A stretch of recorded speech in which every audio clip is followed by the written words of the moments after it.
야당 초선의원인 제게 어제는 진실로 비참한 하루였습니다. 제가 속한 상임위는 법제사법위와 운영위입니다. 이 가운데 운영위는 겸임위원회입니다. 그래서 운영위는 법사위 같은 일반 상임위가 열리지 않는 날엔 회의를 열지 않습니다. 이것이 우리의 오랜 전통이자 관례입니다. 그런데 느닷없이 법사위의 운영위가 동시에 잡혔다는 통보를 들었습니다. 야당은 들어올 필요가 없다, 야당은 알 필요가 없다는 통보가 아니고 무엇입니까? 법사위 전체 회의 시작 전 이미 국회 전산망에는 여당이 처리하려는 안건들이 처리됐다라고 떠 있었습니다. 여당이 도상계획을 만들어 놓고 군사작전하듯 실행에 옮기려 한 것입니다. 소위원회 심사, 찬반 토론 한 번 없었습니다. 국회법 절차는 해야 한다라는 강제 조항이 아니란 이유로 여당은 이런 절차를 깡그리 무시했습니다. 야당 의원들은 위원장이 의사봉을 두드리기 직전에서야 여당이 통과시키겠다는 법안의 내용을 알 수 있었습니다. 법사위뿐만 아니라 기획재정, 국토교통, 행정안전위 모두 같은 풍경이 벌어졌습니다. 의원도 모르는 법안이 통과되는 일, 이런 일이 어떻게 민주주의와 의회 민주주의가 뿌리 깊이 정착한 국가에서 가능하다는 말입니까?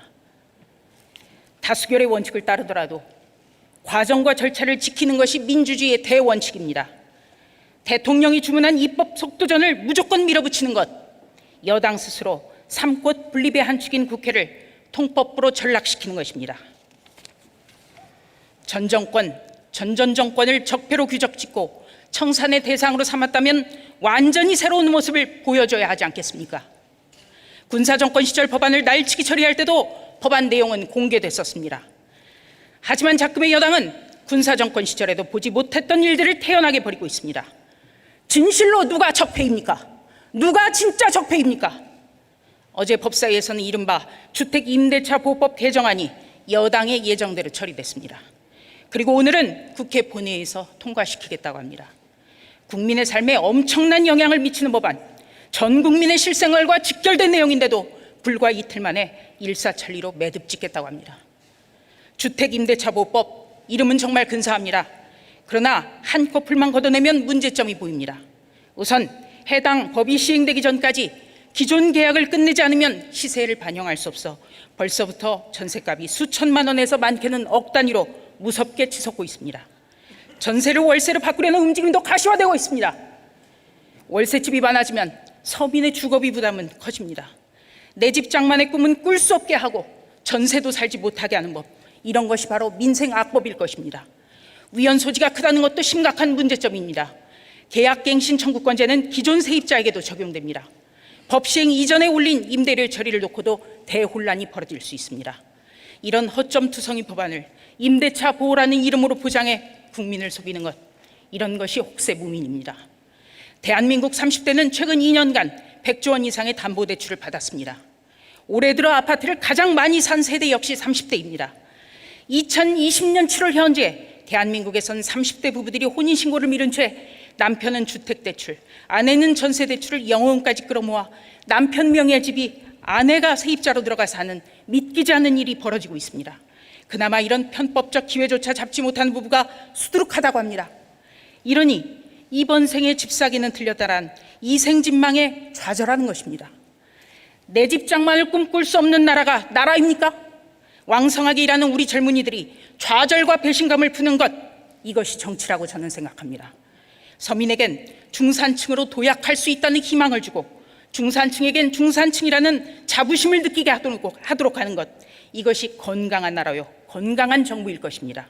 우리는 내 집 장만의 기회를 늘리고 안정적으로 전세를 살면서 내 집 장만을 준비할 수 있도록 하는 근본적인 문제를 놓고 여와 야가 치열하게 토론해야 합니다. 여당은 부동산 시장 과열을 야당 탓으로 돌리고 있습니다. 전 정권 탓으로 돌리고 있습니다. 이것은 전형적인 부동산의 정치화입니다. 이래선 땅 밑으로 꺼진 시장의 신뢰를 회복할 수 없습니다. 문재인 대통령은 3년 전 대통령 취임사에서 야당은 국정 운영의 동반자라고 했습니다. 이번 21대 국회 개원연설에서도 대결과 적대 정치를 청산하고 협치의 시대를 열자고 역설했습니다. 불과 보름 이 자리에서 했습니다. 협치가 무엇입니까?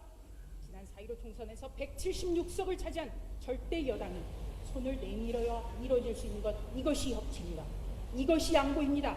양보는 많이 가진 편, 힘이 센 쪽이 자신의 것을 내어놓는 것을 뜻합니다. 한 번 여당은 영원한 여당이 아닙니다. 오만한 권력은 반드시 국민의 심판을 받습니다. 수적 우위를 앞세운 국주는 민주주의가 아닙니다. 4.15 총선에서 여당의 전폭적인 지지를 보여준 민의는 야당의 존재를 인정하지 말라거나 여당 마음껏 국회를 마음대로 폭주하라는 그런 뜻은 아닐 것입니다. 과거 우리 정치사에서 숫자에 취한 여당의 일방적지가 어떤 불행한 결과를 가져왔는지 여당은 돌이켜보시기 바랍니다.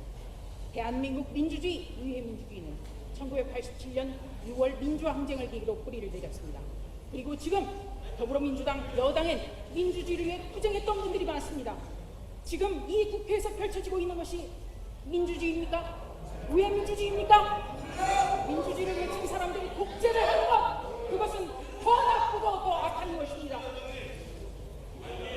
민주주의의 가장 위험한 적은 스스로를 민주주의로 생각하는 행위자들이라는 것을 반드시 되새겨 보시기 바랍니다.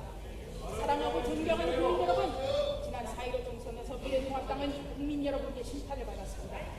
국회의 숫자로는 그 어떤 것도 할 수가 없습니다. 그 어떤 것도 막을 수가 없습니다. 국회는 삼권 분립의 원칙에 따라 대정부 견제와 비판 기능을 수행하는 것이 마무리해 주시기 바랍니다.